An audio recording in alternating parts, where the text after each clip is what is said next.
Bonjour à tous, à Amacite, donc dans notre cabinet de conseil et de facilitation, nous sommes 5 consultants et nous travaillons avec les outils de coaching, de facilitation, les outils dits génératifs de présence à soi, présence à l'autre et à la planète. Et nous tentons d'accompagner les personnes et les groupes corps, cœur, esprit. Dans ce sens, nous proposons des voyages apprenants qui sont des voyages régénératifs. Et nous travaillons avec des architectures de connexion qui permettent de dépasser les architectures de séparation actuelles. Et dans ce sens-là, nous proposons des ateliers, la marche du temps profond qui nécessite une demi-journée, le yoga du biomimétisme sur 1h30 et des bains de forêt qui nécessitent aussi une demi-journée.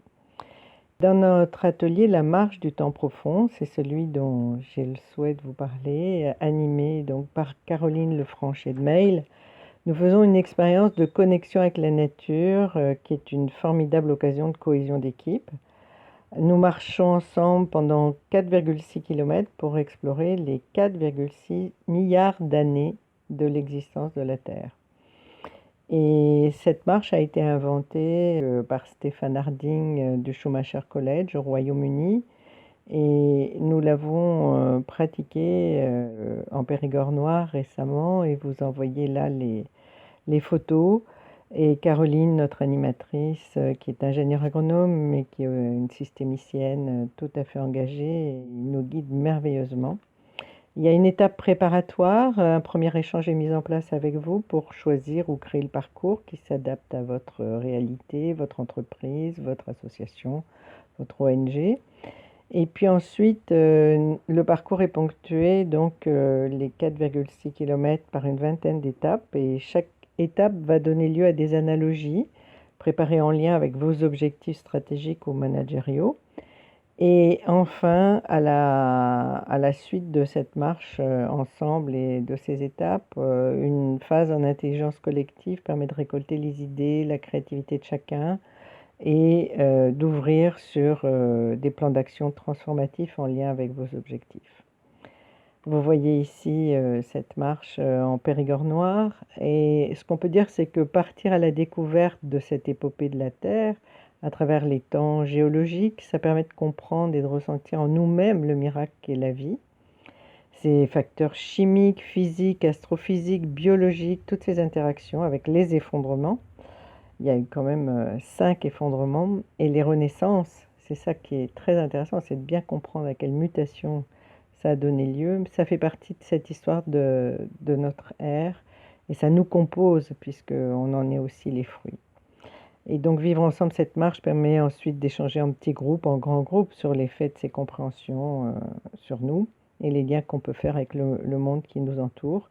Et ici, vous voyez, nous étions en train de dessiner une fresque suite à cette marche de 4,6 km et écoutons Caroline nous décrire tout ce parcours. Et donc, quand on fait un pas c'est à peu près 500 000 ans. Donc, 1 mètre, c'est 1 million d'années. Ça représente 1 million d'années. 1 millimètre, ça représente 1000 ans. D'accord? Donc, on va faire ça.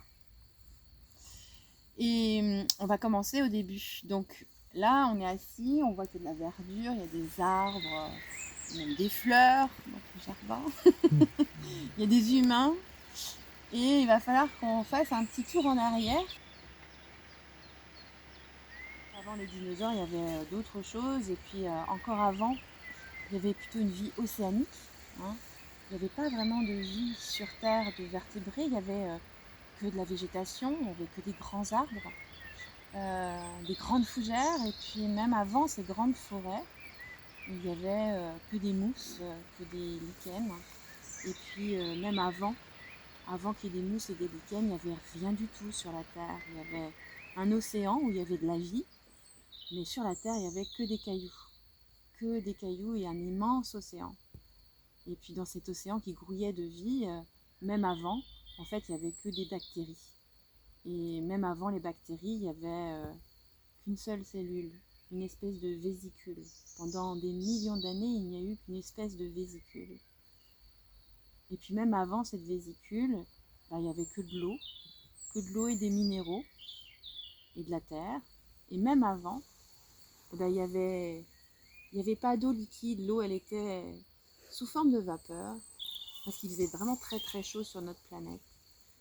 Et même avant, la planète, elle n'avait pas du sol solide, c'était de la roche en fusion, parce que il y avait énormément de chocs de météorites et de comètes, ça donnait beaucoup de chaleur à la Terre. Et puis même avant ça encore, en fait, il n'y avait rien du tout. Il n'y avait rien du tout, il n'y avait qu'un soleil qui commençait à naître. Là, on est à 2 milliards d'années. 2 milliards d'années, ça commence à faire de la collaboration et c'est même de la symbiose. Hein, parce qu'on parlait tout à l'heure de coopération, que c'est ça qui est important. C'est vrai, on est encore dans beaucoup de coopération, symbiose, etc., rencontres, phagocytage. Donc, c'est la petite histoire, on est encore unicellulaire. Bon, eh ben, alors patientons. Je me demandais, je me posais la question si c'était grave pour le futur être vivant à naître, le fait qu'il n'hérite pas des... On ne saura jamais.